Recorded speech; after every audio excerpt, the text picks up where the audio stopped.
बच्चे आपसे नौकरी नहीं मांग रहे, बच्चे करेंगे जो आपने कहा है, वादा किया उसको पूरा कीजिए। सरकार के दायित्व के लिए हम लोग लड़ रहे हैं, ये हम कोई अपना अधिकार नहीं मांग रहे हैं, ये उनकी रिस्पॉन्सिबिलिटी को याद दिला रहे हैं। ये बिहार की धरती है, इस धरती से जंतर मंतर में बदलाव पूरे भारत ने देखा है। 5वां दिन हो चुका है आज आंदोलन का। पिछले 5 दिन से मैं भी लगातार विद्यार्थियों के बीच में लगातार आया हूँ। इस कूड़ा करकट गंदगी के बीच में बेटा आपको समझ में नहीं आ रहा, ये बच्चे आपके नहीं हैं, ये बच्चे किसी और के बच्चे हैं। ये मांग पेपर लीक को लेकर है, ये मांग बीएसएससी में 3 साल से रुकी हुई भर्तियों के लिए है। लाइब्रेरियन की 18 साल से भर्ती नहीं हुई। जो बीपीएससी तैयारी का उनका मुद्दा है वो सॉल्व होना चाहिए। अगर आपने कह दिया तो गर्ल्स के लास्ट में उसको वैकेंसी दीजिए।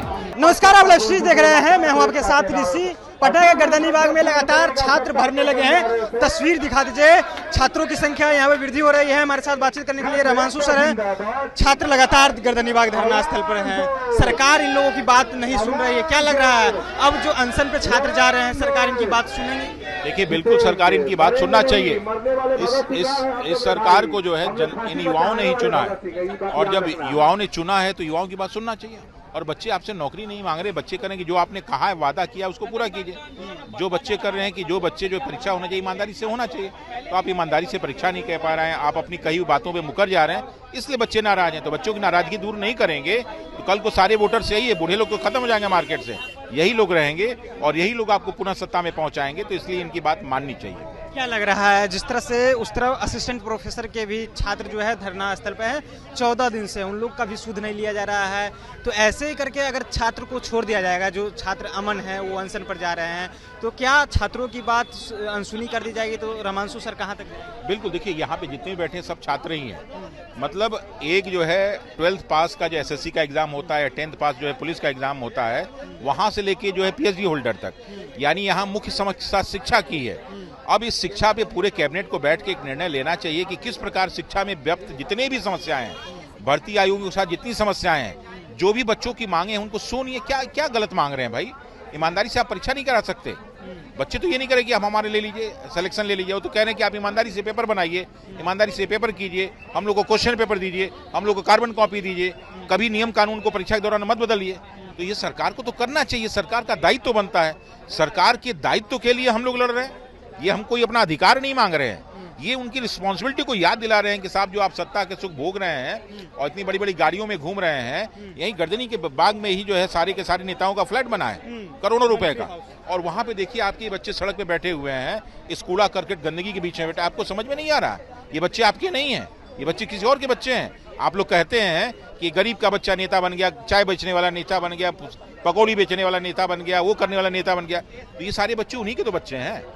बचपन आपका ऐसे ही गुजरा होगा, तो अभी आप नहीं सोचेंगे तो फिर कौन सोचेगा इस चीज को? क्या लग रहा है TRE 4 के बीच में जिस तरह से स्टेट के एग्जाम ला दिए गए हैं, ये TRE 4 को लटकाने की पूरी प्रयास है छात्र जिस तरह से कह रहे हैं? देखिए, स्टेट का परीक्षा एक जो है साल में 2 बार होने वाली परीक्षा थी, जिसको नहीं मान रहे थे।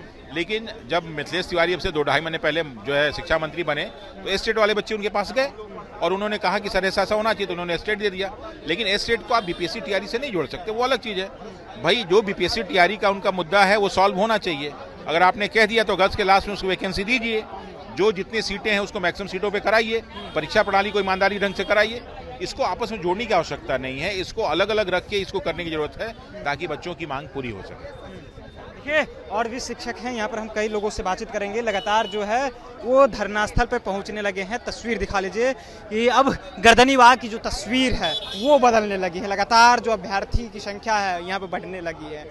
कई जगहों से, कई जिलों से अभ्यर्थी जो है वो चलकर अब पटना पहुंच रहे हैं। हम देखिए सत्यजीत सर हैं, उनसे भी बातचीत करेंगे। सत्यजीत सर हैं, बातचीत करेंगे। आप भी अब बच्चों के साथ धरना स्थल पर पहुंच गए हैं। बच्चे लगातार कई दिनों से धरना स्थल पर है। क्या लग रहा है जो भूख हड़ताल पर जो छात्र जा रहे हैं, सरकार इनकी बात तो सुनेंगी?